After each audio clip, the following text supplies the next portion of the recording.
নমস্কার, সালাম, আদাব। ডালখোলা এক্সপ্রেস নিউজে আপনাদের সকলকে স্বাগত জানাই। আজ আপনাদের সামনে নিয়ে এসেছি এমন কিছু খবর যা আপনাদের দৈনন্দিন জীবনে বিশেষ প্রভাব ফেলবে। চলুন শুরু করা যাক আজকের বিশেষ সম্প্রচার। আজ ডক্টরস ডে উপলক্ষে ডালখোলা স্বাস্থ্য কেন্দ্রে হিউম্যান রাইটস অফ ইন্ডিয়ার উদ্যোগে চিকিৎসকদের ফুলের তোড়া ও মিষ্টি দিয়ে সংবর্ধনা ও সম্মান জানানো হয়। অনুষ্ঠানে উপস্থিত ছিলেন জেলা সভাপতি অপূর্ব সরকার, টাউন সেক্রেটারি শিবশঙ্কর চৌধুরী এবং সংগঠনের অন্যান্য সদস্যবৃন্দ। চিকিৎসকদের সমাজের প্রতি অসামান্য অবদানের স্বীকৃতি জানিয়ে তাদের সুস্বাস্থ্য ও দীর্ঘায়ু কামনা করা হয়। আজকে ১ জুলাই আজকে ন্যাশনাল ডক্টর ডে আছে। আজকে আমাদের প্রাক্তন মুখ্যমন্ত্রী ডক্টর বি.আর. রায়ের জন্ম এবং মৃত্যুবার্ষ উপলক্ষে ডক্টর ডে পালন করা হয়।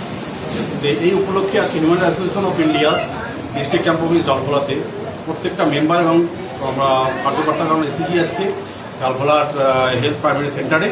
সেখানে ডাক্তারদের অক্লান্তিক পরিশ্রমের যে ফল আমরা সারাটা বছর ধরে পেয়ে থাকি, সেই উপলক্ষে আজকে আমরা ডক্টরদের অক্লান্ত পরিশ্রমের জন্য তাদেরকে আমরা সম্মানিত করার জন্য আজকে আমরা এখানে এসেছি। ফুলের স্তবক এবং মিষ্টি দিয়ে ওনাদের আগামী দিনে তাদের কার্য এবং কর্মক্ষমতা এবং তাদের আসছে দিনের আমাদের স্বাস্থ্যের পক্ষে মানুষের আরও উন্নতি হোক, সেটা আমরা চাই এবং ডাক্তারদের সঙ্গে আমরা সবসময় থাকবো। সব কিছু বলে রাখবো আমার বলতে হবে। হ্যাঁ, নমস্কার। আজকে ডক্টর ডে উপলক্ষে আমরা সবাই সমবেত হয়েছি।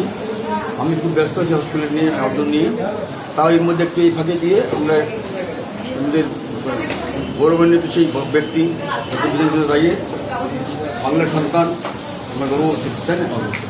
এবং উনি একসময় একদিকে যেমন মুখ্যমন্ত্রী ছিলেন তেমন একদিকে রাজনৈতিক ব্যক্তি ছিলেন। আমাদের বিজ্ঞানী ছিলেন, এখন চিকিৎসক ছিলেন। হ্যাঁ, ঠিক আছে। এবং আমরা ওনার স্মৃতি উপলক্ষে আজকে এই দিনে সমাবেত হয়েছি এবং ওনার উপলক্ষে আজকে ওনাকে আমরা ওনাকে স্মরণ করছি। এবং আমি চাইছি ভারতবর্ষের বুকে বা বাংলার বুকে এরকম কিছু ডাক্তার বেরিয়ে আসুন যারা আমাদের গর্বের জায়গায় নিয়ে যাবে। হ্যাঁ, ঠিক আছে, ধন্যবাদ।